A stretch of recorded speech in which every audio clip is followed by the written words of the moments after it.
We looked last time at the definition of the malware and the different types of malware. Okay, and we stopped at the symptoms that will make you, let's say, know whether you are, let's say, you are a victim of malware, and then let's say, different types of malware. Okay, these are the list of the symptoms of an infection. Okay, there are now, in terms of detecting the existence of a Trojan or viruses within your system, you can use, let's say, an utility within Windows, which is netstat, to tell you, for instance, the different sessions specifically with the Trojan, because it does involve the existence of a backdoor. That means there is a session between the attacker and the device, or your device, or the victim machines. So you can use what is known as netstat to see the different open session, the open port. Okay, we can use vulnerability scanner to discover whether you do have the existence of some vulnerabilities, and you can use an antivirus to detect those Trojans and viruses. Okay, and these are some, let's say, the Trojan protocol they are using and the port they are using, okay, to help you, for instance, to look at those ports. These are, let's say, it is not an updated list, but just an example where, let's say, which port to help you to look or to scan those specific ports that are used by those specific known Trojan. Okay, this is an example of netstat command in Windows. Okay, it will help you to see, or let's say, the state of devices, the state of sessions that are running within your device. In terms of Trojan tools, there are many Trojan tools. We can see some of them in practice, inshallah.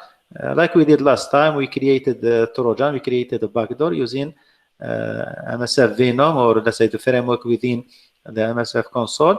So we managed to create a backdoor, and we controlled, let's say, we opened the session with the target, with the victim machines, and we got everything that was running inside that victims, including screenshots, a keystroke. So we got all that stuff coming back, and we started by listening to the communication between, let's say, the attacker and the victim machine.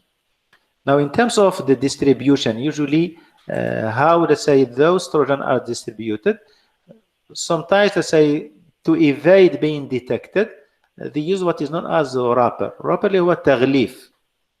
Okay, sometimes what, let's say, hacker, how, let's say, those Trojan are distributed over machines or on victims' machines. Okay, they, for instance, as we mentioned last time, you are looking, for instance, to download an application on the net. Okay, and an attacker got that application. He has that application. Okay, he bought maybe that application or that software, and he just included within that application his Trojan. Okay, and posted on the net, and this is the free download for XYZ software.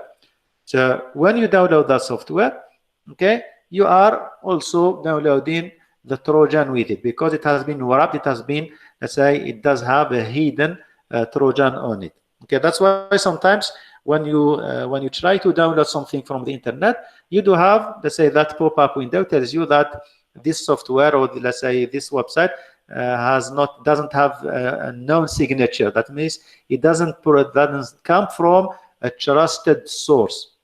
Okay, it is on, let's say, on responsibility whether to download such software or not, if it has not been verified and doesn't contain correct and well-known signature of well-known, let's say, distributor or a source. Okay, so it is this is one way of used by the hacker to, let's say, distribute at large, let's say, their Trojan. As we mentioned, there are some construction kits or tools that can be used for building and creating Trojan. And now, in terms of the backdoor, okay, the backdoor, they do have different types of, let's say, things that they can do within, if they are installed within a victim machine. Okay, they can be considered as a password cracking backdoor. Okay, that, let's say, those backdoor will try to get the password, okay, and send it each time you are inserting a password within, let's say, a website or a form or in an application. It will just extract those passwords and send them back to the attacker who is controlling that backdoor. Rootkit, we have already defined the rootkit in order just to hide, let's say, those backdoors or those viruses that have been implemented within that specific victim's machines. Services backdoor that are related to the services, they will just they are based on some specific services, and when they run that service, when that service runs, it will just send, let's say, the information with regard to that service to the attacker as well. And process hiding backdoor, you will, for instance, they will hide the processes. When you send, for instance, a malware or a virus that does have .exe file, for instance, if you want to see what are the running processes right now, okay, sometimes if you do have, let's say, the backdoor that does have the capability of hiding processes, you will not see that XYZ attacker's process is running within your machine. That means you cannot, let's say, manually look at the list of the processes running on your machine, and you just try to discover whether you have such unwanted process running on your machine or not. So this is, let's say, in general for the backdoor. Another way that is used specifically when we talk about the backdoors, which is, let's say, the communication between the attacker and the victim machines.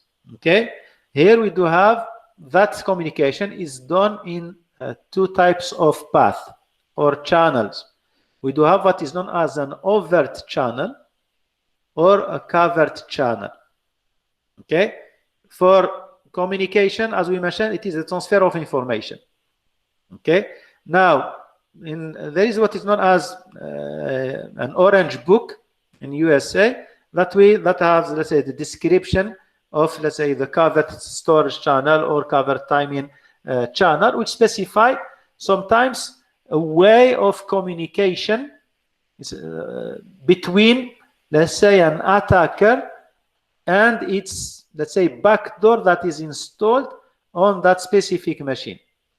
And the example that is mostly you can find in textbooks for the covert channel is, let's say, two inmates in prison, okay, that you have different, let's say, prison cells, but they are neighbors to each other, and they do have a wall between them, okay, and they do have some coding to, let's say, to plan. For instance, if they want to, those two guys, two prisoners, if they want, for instance, they are about to plan to escape, for instance, from the prison, okay, and they do have a guard who is sitting between those two prisoners, who can listen to all the conversations that is happening between those two inmates.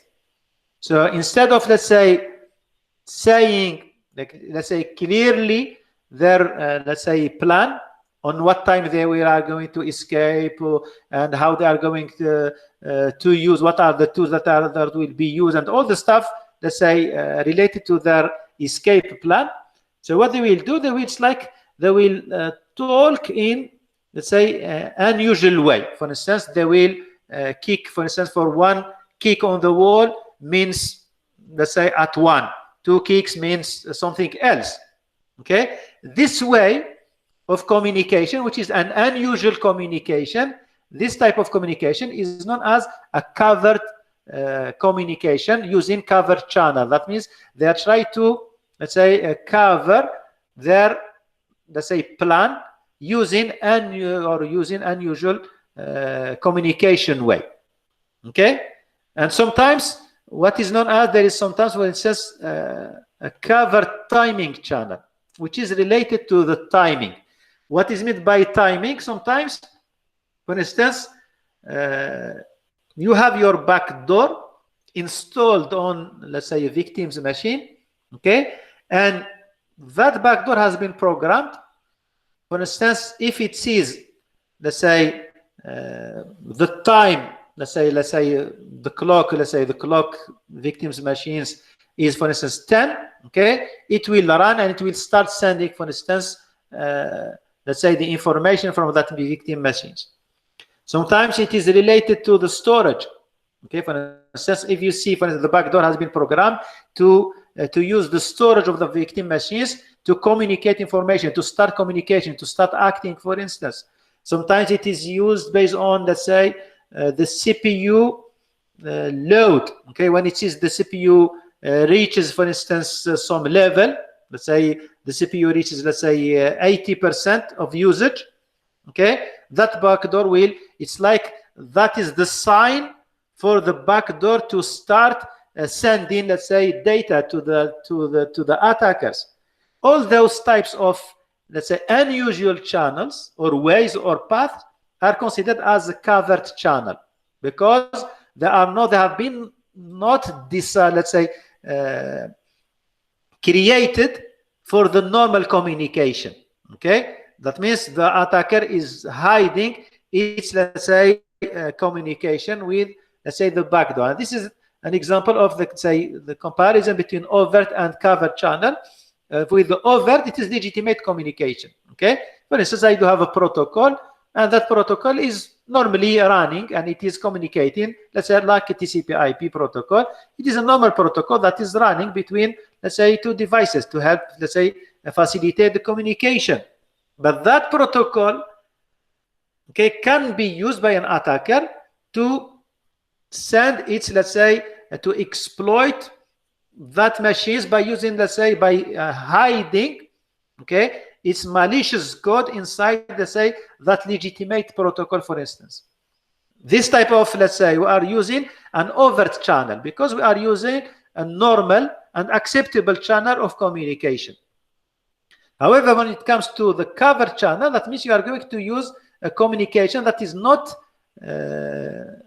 destined to do the communication, as I mentioned the example of, let's say, those two inmates, or you are using, let's say, the level of the usage of the CPU, or the level of the storage, for instance, to trigger, for instance, that malware or that backdoor to start communicating with, let's say, the attackers. Okay, these are, let's say, when we talk about overt channel and covert channel, and there are some examples here that are related to those two types of communication that can be used by a hacker to communicate with its backdoor, because the main principle of using the backdoor is just to control remotely that machines, and you need to, as for instance, if we go for the keystroke, as we did last time in our last, let's say, lab, okay, whatever it is typed on the victim machines, it is sent to, let's say, to the attackers. Okay,